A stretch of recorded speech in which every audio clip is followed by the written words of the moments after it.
एक लाइन से महामाई के चरणों में वंदन में सीधा चर्चा प्रसंग की तरफ कहा गया है।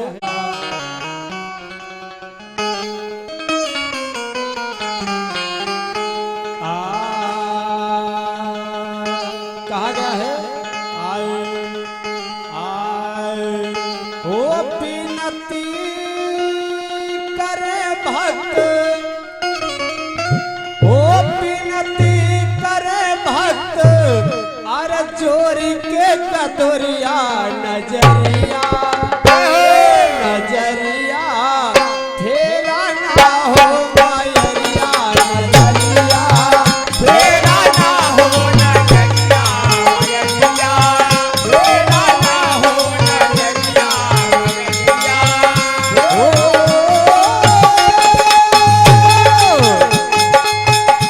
आला बिनती करे भक्त, आला बिनती करे भक्त चोरी के कतोरिया नजरिया ए नजरिया तेरा ना हो मायरिया नजरिया तेरा ना हो नजरिया नजरिया तेरा ना हो नजरिया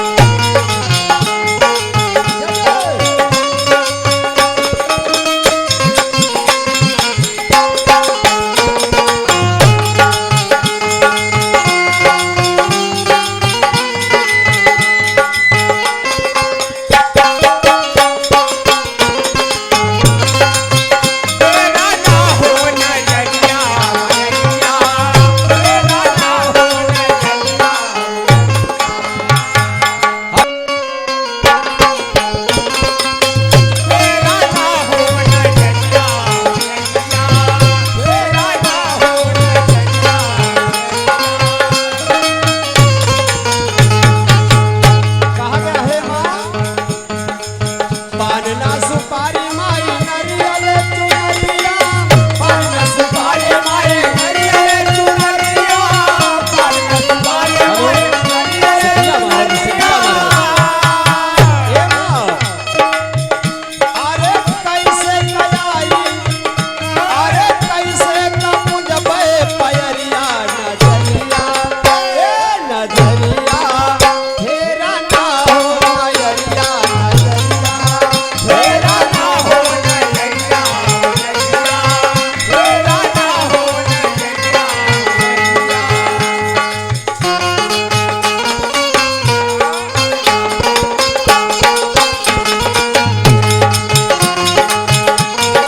क्या बात है।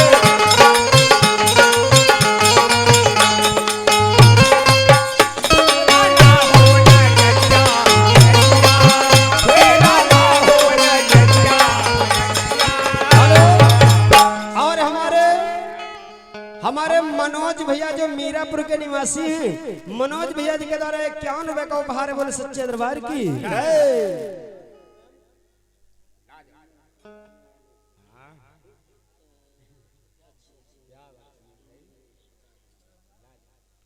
और हमारे भाई मुन्ना भैया जो किराना स्टोर बासुखेड़ा की तरफ से हमारे यानी ढोलक वादक और बैंजो भैया के लिए 50 रुपए का उपहार है। स्वागत वंदन अभिनंदन बोले सच्चे दरबार की जय। और हमारे सत्यम यादव भैया जो बासुखेड़ा के निवासी हैं, भैया जी के द्वारा 101 रुपए का उपहार है, बोले सच्चे दरबार की जय। और हमारे सरवन भैया जो टेरी के निवासी हैं, भैया जी के द्वारा 51 रुपए को उपहार है, बोले सच्चे दरबार की जय।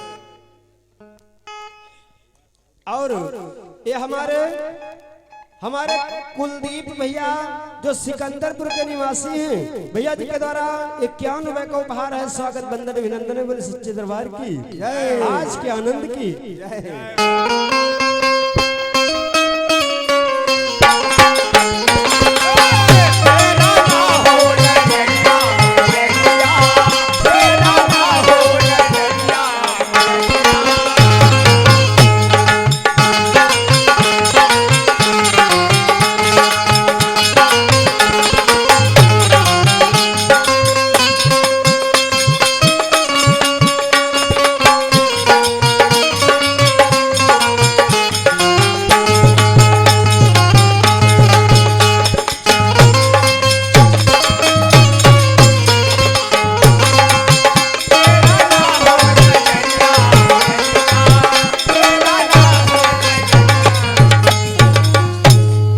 आदिशक्ति दुर्गे माता की, बोले भक्त और भगवान की।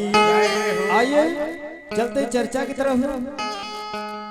आज देखिए हमारे भाई अंजनी कुमार भैया जी के वहाँ एक बर्थडे के उपलक्ष्य में भजन प्रोग्राम रखा गया है, यानी जन्म उत्सव मनाया जा रहा है।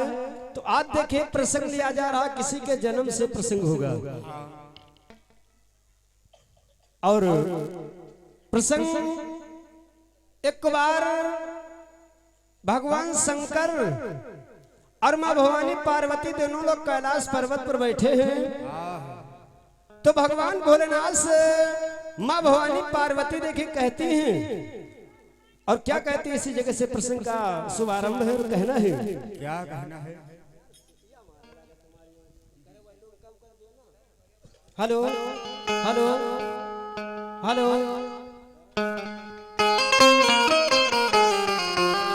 कहा गया है?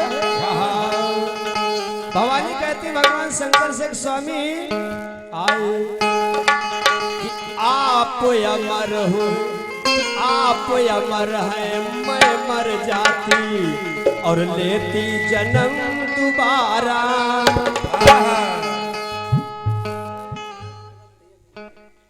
और हमारे वीरेंद्र भैया खलीफा साहब जो किश्तीपुर के निवासी हैं, और खलीफा भैया जी के द्वारा 101 रुपए का उपहार है। बोले भक्त और भगवान की जय। कहा है?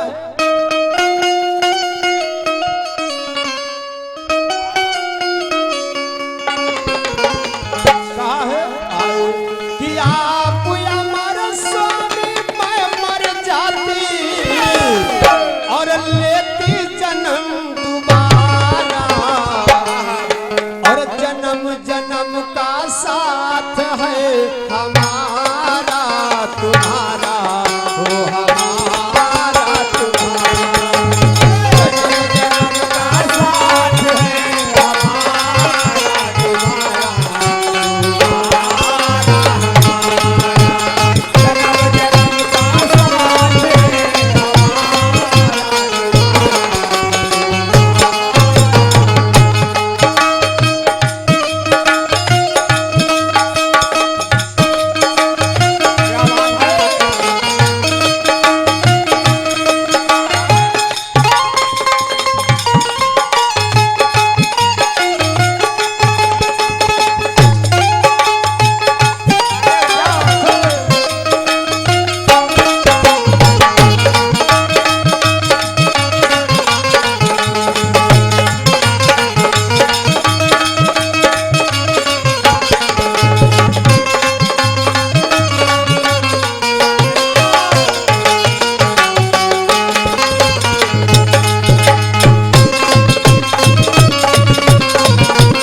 भगवान शंकर से भवानी का, स्वामी आप तो अमर हैं और मैं बार बार हमको मर मर करके जन्म लेना पड़ता है।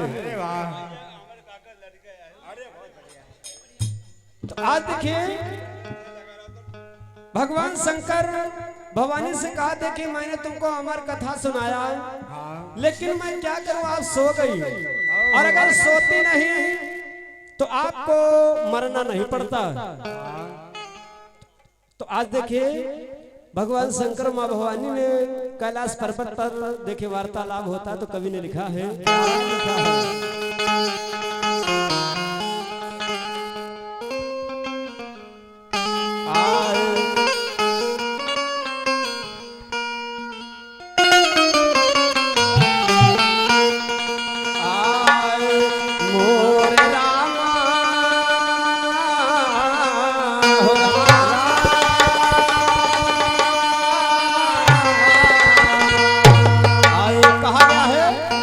सुनावे भोला गौ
मैंने तुमको एक बार अमर कथा सुनाया लेकिन आप सो गई, और जब सो गई तो यानी सुबह सुन लिया जो मेरा जो अमर कथा था, और वो जाकर के व्यास जी की पत्नी के उदर में समा गया, उससे सुखदेव जी का अवतार हुआ।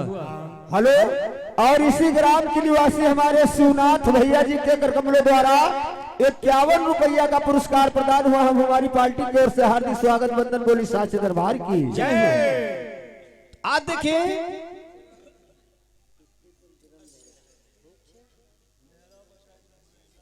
और हमारे वीरेंद्र कुमार भैया खलीफा साहब जो किस्तीपुर के निवासी हैं, हमारे ढोलक मास्टर के लिए 101 रुपए का उपहार है। स्वागत वंदन अभिनंदन बोले सच्चे दरबार की जय।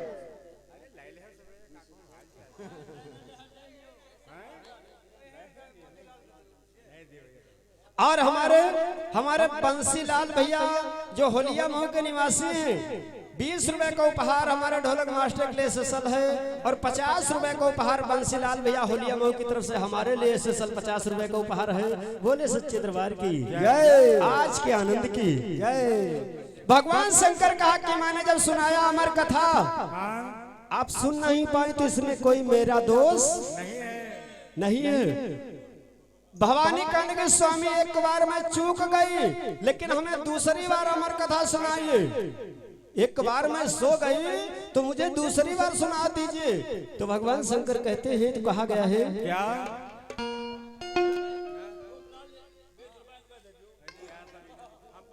और हमारे रूपलाल भैया बासु खेड़ा की तरफ से हमारे ढोलक वादक मोतीलाल दीवाना के लिए 20 रुपए का उपहार है। बोले सच्चे दरबार की आज के आनंद की जय।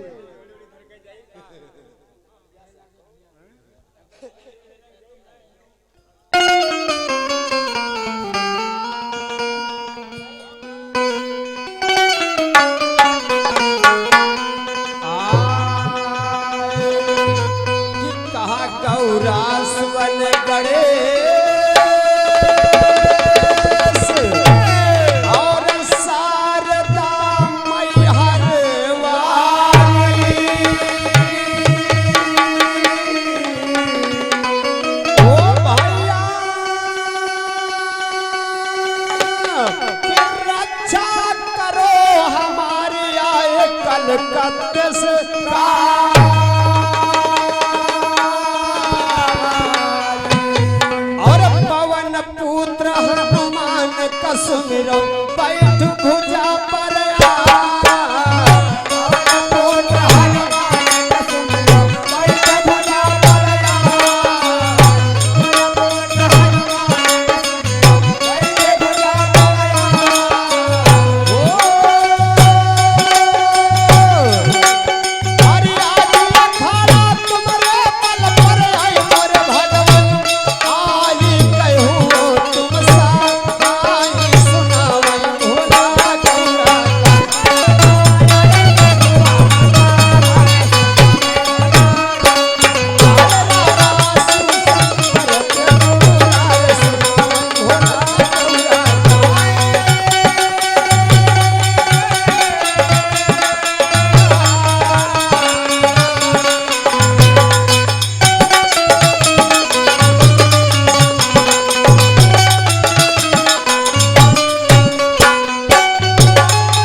हमारे उदयराज भैया जो होलिया मऊ की पावन धरती से हमारे लिए 101 रुपए का उपहार स्पेशल हाथों हाथ है भाई।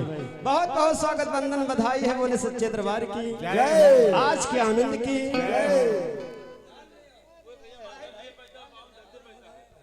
धन्य हम हो पंचर हैं, धन्य हम हो पंचर जा रहे हैं घर का जोड़ी उड़ी धरे। आज देखिए इस तरह से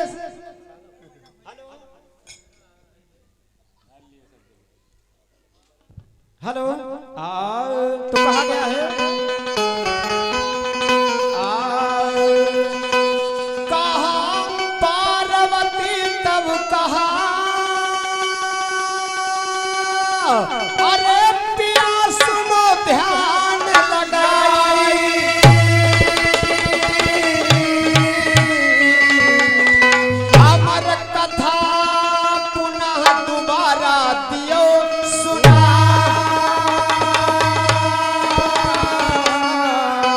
पहली बार मसोए कयू सोनी अब की सोई बना और तासे अमर रही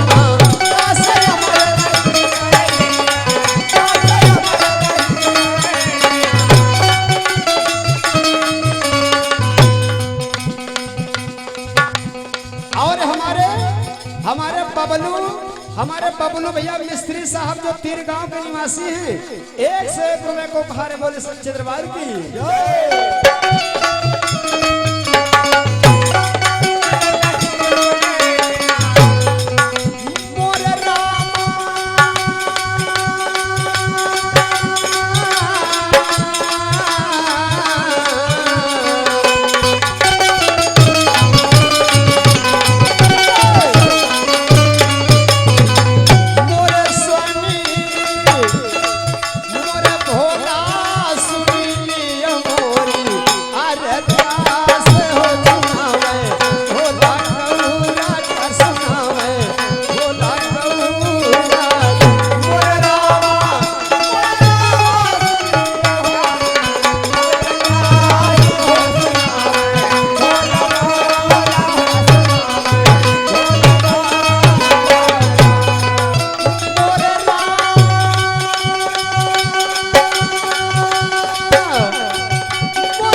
जब ज्यादा विनय किया कि स्वामी एक बार की हमारी गलती आप माफ कर दीजिए और मैं इस बार नहीं सोऊंगी तो भगवान शंकर का चलो ठीक है।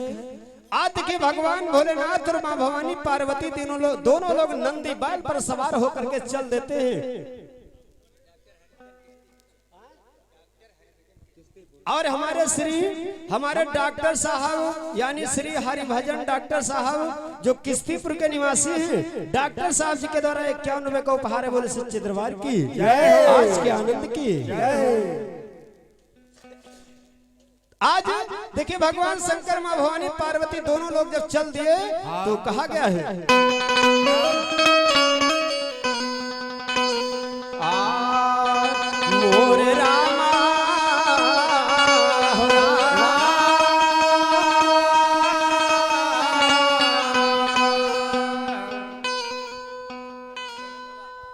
और हमारे रामकरण भैया जो जगन प्रभा के निवासी हैं रामकरण भैया जी के द्वारा 51 रुपए का उपहार है मैया सैलानी भर्ती रखे भंडार बोले सच्चे दरबार की आज के आनंद की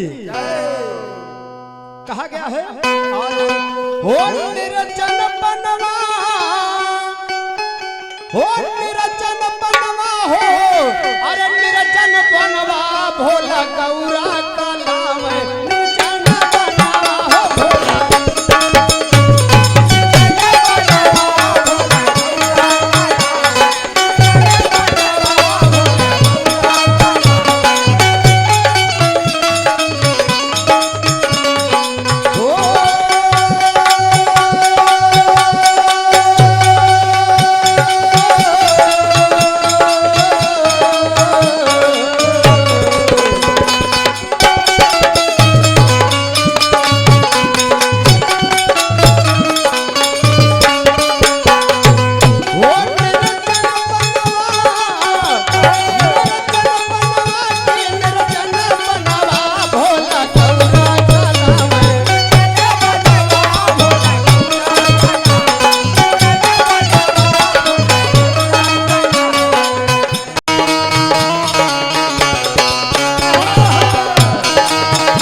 इस तरह से भगवान शंकर भवानी को समुद्र के तट पे लाए, यानी समुद्र के किनारे।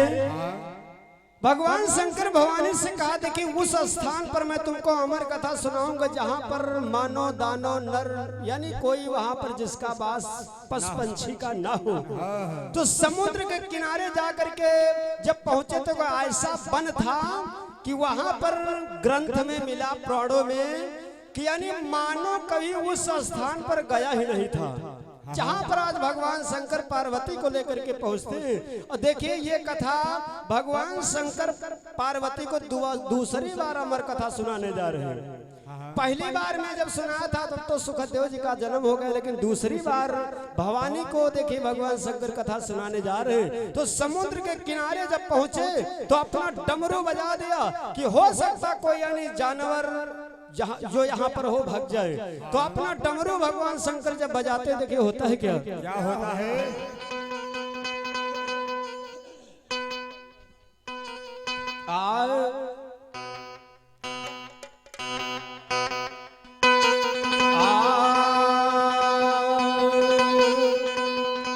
तो डमरू 3 बजा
भगवान शंकर जाकर के अपना डमरू को बजा दिया कि कोई अगर जीव जंतु जानवर हो इस वन में भाग जाए यहाँ से।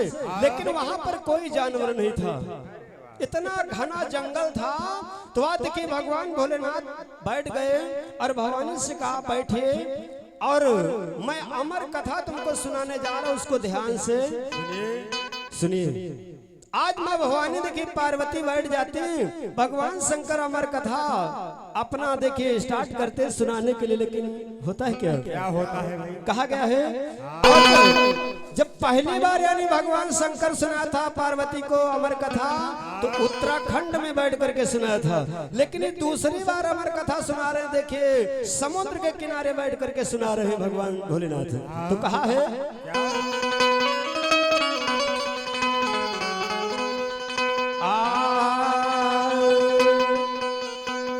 शिव शंकर भगवान अरे कथा कर रहे सुनाई,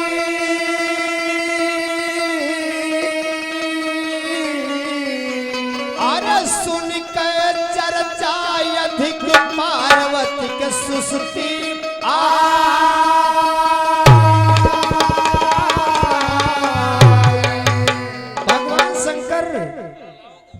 भगवान शंकर समय अपना कथा सुनाना शुरू किया पार्वती को, तो पार्वती से कहा देखिए जो मैं कहूंगा उसमें थोड़ा हाँ में हाँ करना।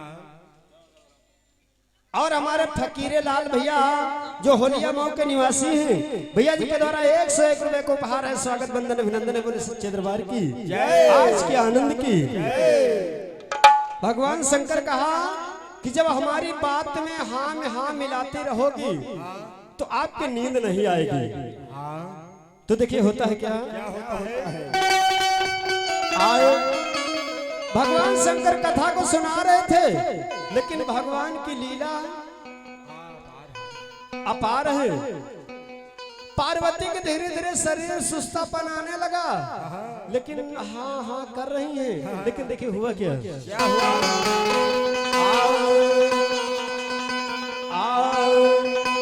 कछु तेरा जब पीत गयो तब पार्वती गई सो। कछु देर जब बीत गयो तब पार्वती गई। औ हो नहार कोई जान न पावा, हो नहार कोई जान न पावा, हो नहार कोई जान न पावा। मोर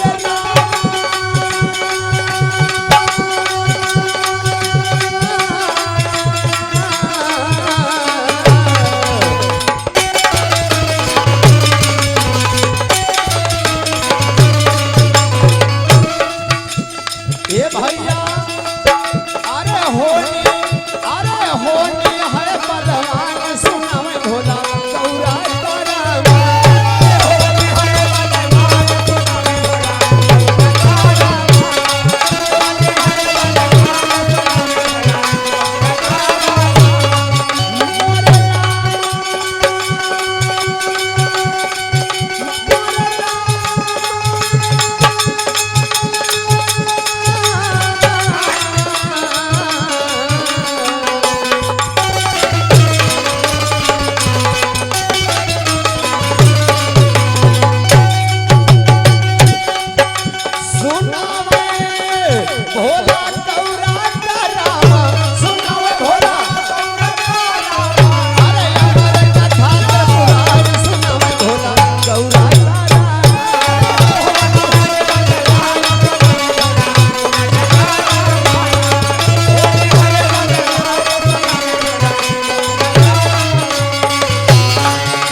आप होलिया मऊ के निवासी है।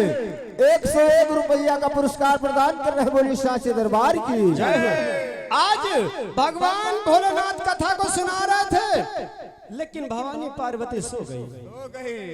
और जब सो गई तो भगवान शंकर की जब कथा समाप्त हुई तो भवानी से पूछने लगे कि देखिए जो मैं आपको कथा सुनाया अमर कथा, कुछ पल्ले बात तो आपके पढ़ी कि नहीं पढ़ी? तो भवानी सो रही। भवानी जब सो गई तो कवि ने लिखा है क्या आए कहा है आए कि गजब होई गवा हो और गजब होई गवा वो है बनवई में भोला। गजब होई गवा वो है बनवई में भोला।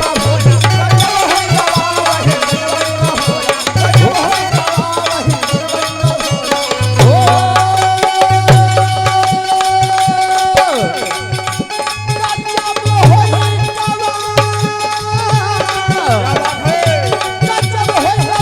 गजब होई गवा वो है बनवई में भोला।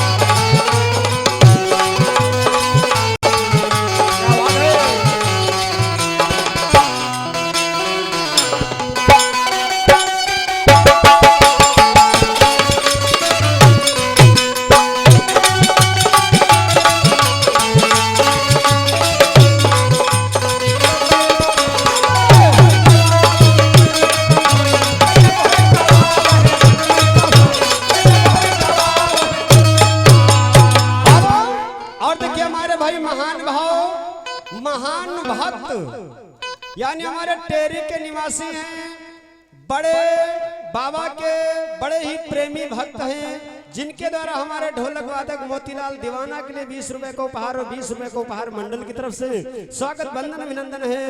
बोले भक्त और भगवान की, बोले बड़े बाबा की। कहा गया वह बनवै में भोला गजब होई गवा। आज भवानी सो गई तो लेकिन आवाज आने लगी वहां से। देखिए कहां से आवाज आ रही। और भोला पूछे पार्वती से, भोला पूछे पार्वती से, अरे पार्वती से हो पार्वती से, पार्वती से हो पार्वती से, पार्वती से हो पार्वती से। ये भैया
लेकिन समुद्र के तट पर यानी भगवान शंकर कथा सुना रहे थे तो वहां पर जल से आवाज आने लगी।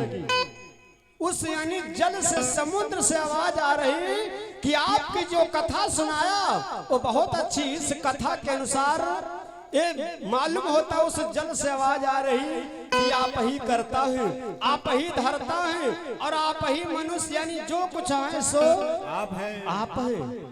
तो भगवान चक्कर में फंस गए शंकर जी। भवानी पार्वती तो सो रही और आवाज इस जल से आ रही। तो देखिए भगवान शंकर कहते हैं, क्या कहते हैं? आए और ध्यान लगायो तब शिव भोला, ध्यान लगायो तब शिव भोला, ध्यान लगायो तब शिव भोला। अरे ध्यान लगायो तब शिव भोला,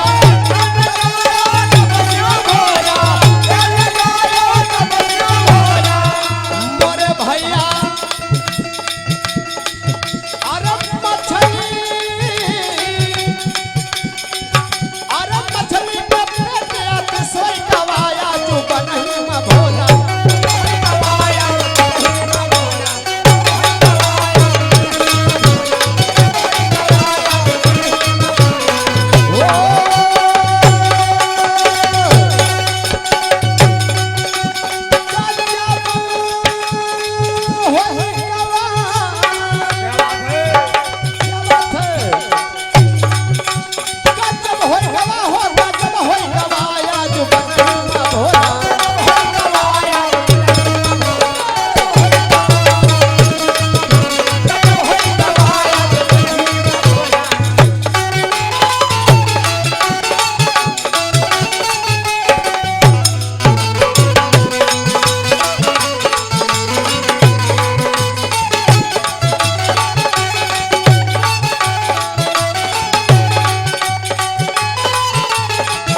कि आखिर पार्वती तो सो रही और इस जल से आवाज आ रही है, आखिर इस जल के भीतर कौन है? तो भगवान भोलेनाथ थोड़ी देर के लिए मौन हो गए और ध्यान लगा दिया तो उनको मालूम हो गया कि एक मछली के पेट से आवाज आ रही है। मछली के उस गर्भ है, लेकिन गर्भ कोई वो साधारण नहीं है। बहुत सही।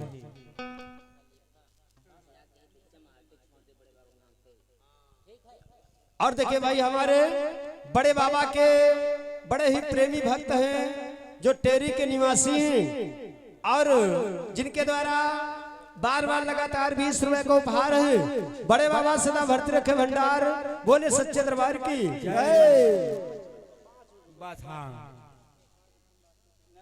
और हमारे अवधराम भैया जो बासु खेड़ा के निवासी हैं, अवधराम भैया जी के द्वारा 51 रुपए का उपहार है। बोले सच्चे दरबार की आज के आनंद की।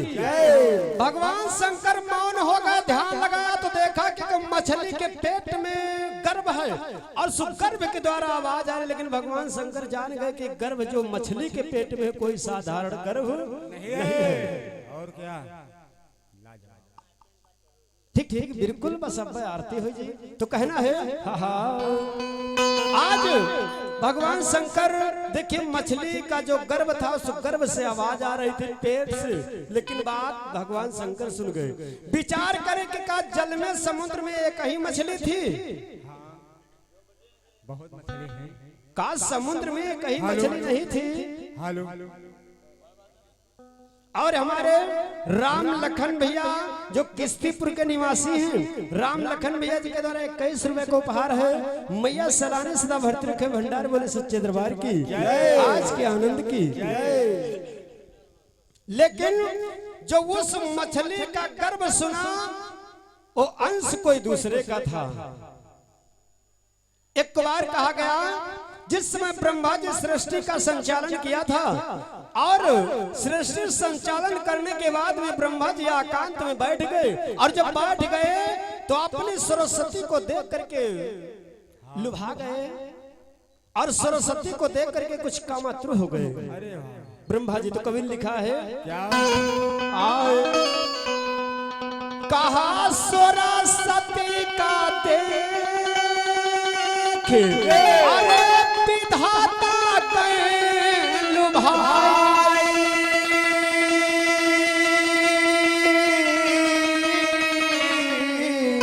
और कामातुर हो गए ग्रंथ यस रहे बता।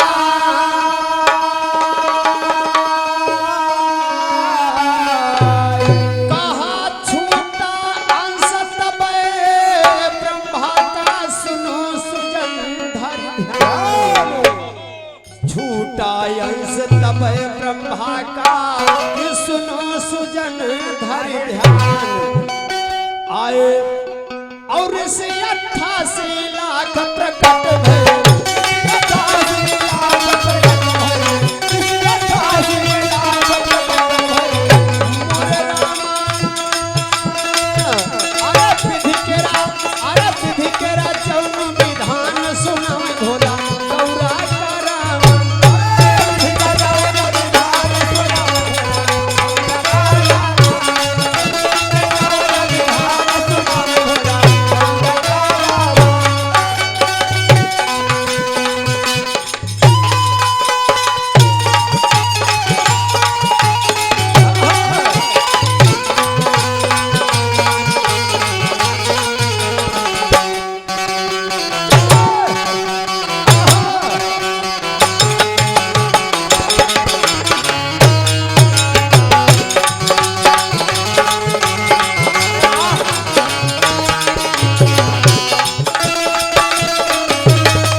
बताया जाता कि ब्रह्मा जी जिस समय कामातुर हो गए तो उनका काम अंश छूट गया। और जब काम अंश छूट गया तो उससे उसी अंश के द्वारा 88 1000 ऋषि प्रकट हुए अरे वाह। और वही का थोड़ा सा अंश छलक करके समुद्र में चला गया था, जो वो मछली ने पान कर गई। आज ब्रह्मा जी का अंश मछली के पेट में पल रहा, लेकिन मछली के पेट में अंडा रूप में था। आज देखिए भगवान शंकर समझ गए कि यानी ब्रह्मा का अंश है, कोई साधारण शक्ति है नहीं। जो अमर कथा को मेरे सुन लिया, इसका मतलब ये अमर हो जाएगा। आज देखिए समय का चक्र चलता रहा तो कहा गया है, बीत गया कुछ समय,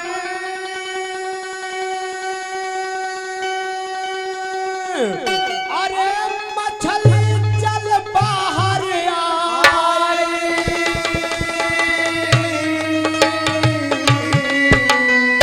ए भैया तय के अंडा तुरंत गई जल माही समा।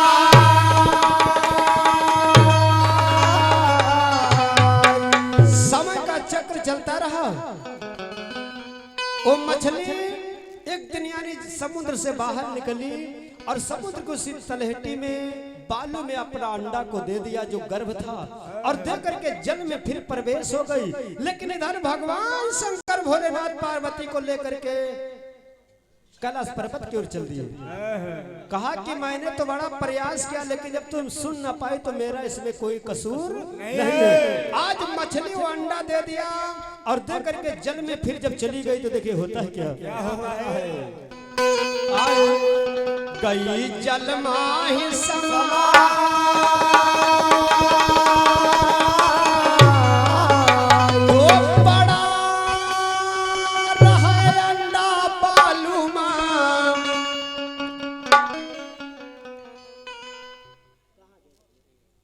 और हमारे बबलू भैया रावत जो इसी गांव बासुखेड़ा के निवासी हैं, 101 रुपए को उपहार है, बोले सच्चे दरबार की इसके आनंद की। कहा गया है कि पड़ा रहे बालू मायंडा, सुनो सुजन भर, और उस समय जंगल के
अंडा बालू में पड़ा था, लेकिन बगुला उस समय पहुंच गए वहां पर, देखा कि ये अंडा है, लेकिन वो अपने खाने के लिए उस अंडे में टोट मार दिया। और जब टोट मार दिया तो अंडा तो यानी फूट गया, लेकिन उससे एक बालक पैदा हो गया।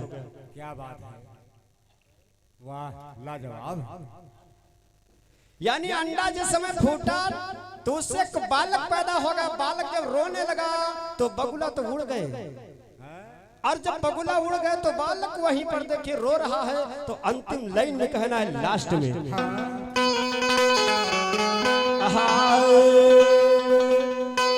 आए कि पड़ा ललन वह समय,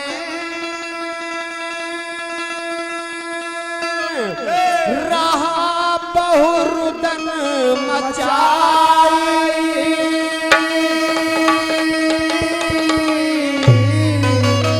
और उस लालन की आवाज वहां कोई सुनैया ना।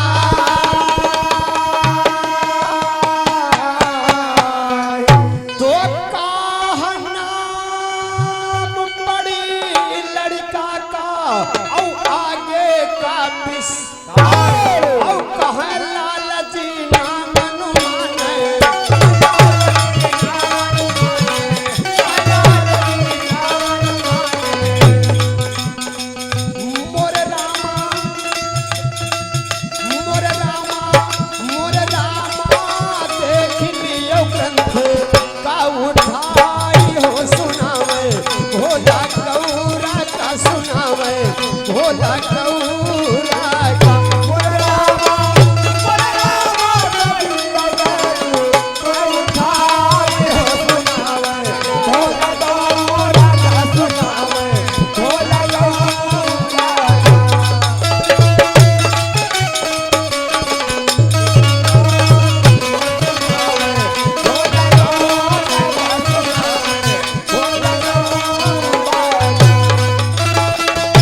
कामयाब होता है कि वो बालक वहीं पर पड़ा रो रहा है और फिर इसको कहाँ पर पालन पोषण होगा, उसका नामकरण क्या होगा, शेष कथा फिर आगे। और भैया जी कह रहे हैं कि आपका समय भी हो चुका है, तो इसी से मंडल का विराम है। चलते चलाते लाइन में कहना है किस लिए यानी बर्थडे के उपलक्ष्य में ये भजन प्रोग्राम रखा गया है। और हमारे पराग यादव भैया जो इसी गांव बासुखेड़ा के निवासी हैं, पराग यादव भैया जी के द्वारा 51 रुपए को उपहार है। बोले सच्चे दरबार की आज के आनंद की। तो चलते चलाते एक लाइन में केवल कहना है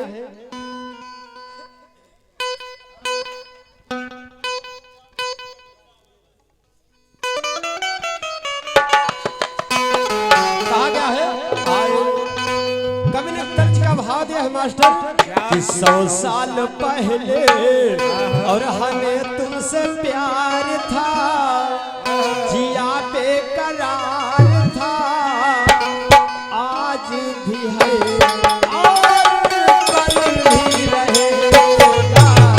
100 साल पहले हमें तुमसे प्यार था, जिया बेकरार था, आज भी है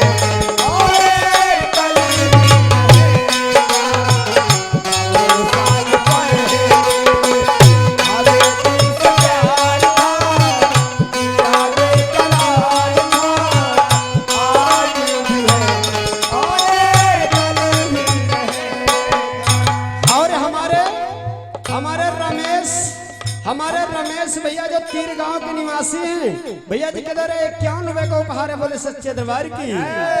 कवि ने तर्ज का भाव दिया है तुम रूठा ना करो मलक मेरी जान निकल जाती है, तुम रूठा ना करो मलक मेरी जान निकल जाती है, तुम रूठा ना करो मलक मेरी जान निकल जाती है। भैया तुम हंसती क्या बात है, तुम हंसती रहती हो तो बिजली से चमक जाती हो, तुम हंसती रहती हो चमक जाती हो, तुम हंसती रहती हो बिजली से चमक जाती हो। और कहा है सदियों से पहले हमें तुमसे प्यार था, जिया बेकरार था, आज भी है और कल भी रहेगा। सदियों से पहले हमें तुमसे प्यार था, जिया बेकरार था, आज भी है और कल भी रहेगा। सदियों से पहले हमें तुमसे प्यार था, जिया बेकरार था, आज भी है और कल भी।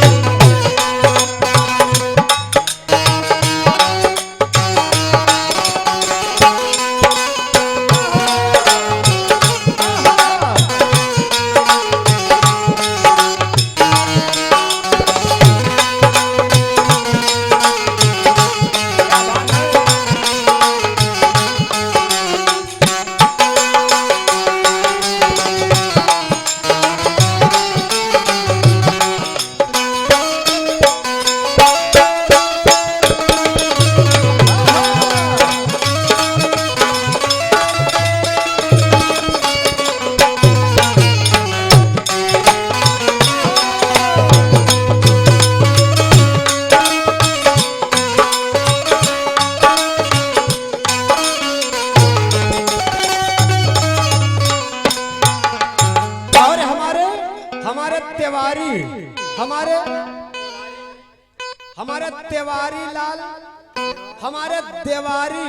हमारे देवारी लाल भैया जो गांव बासुखेड़ा इसी गांव के निवासी हैं, देवारी लाल भैया जी के द्वारा 51 रुपए का उपहार है। बोले सच्चे दरबार की। तर्ज दिया दुनिया वालों ने, लेकिन हमारा कहना है जिस भैया का बच्चे का यानी बर्थडे का उत्सव मनाया जा रहा, तो हमारा कहना है कि नहीं से क्या कहना है। अंतिम में बिल्कुल लास्ट में कहा गया है बस 2 मिनट तो बहुत है। कहा गया है 1 साल पहले और जन्मदिन तुम्हार था, सजा घर द्वार था।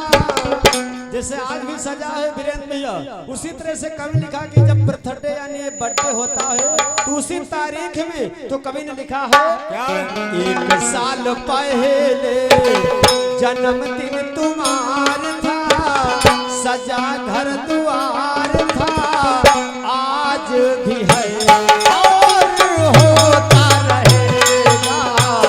1 साल पहले जन्मदिन तुम्हार था, सजा घर द्वार था, आज भी है और होता रहेगा।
'श्रोता सकल समाज की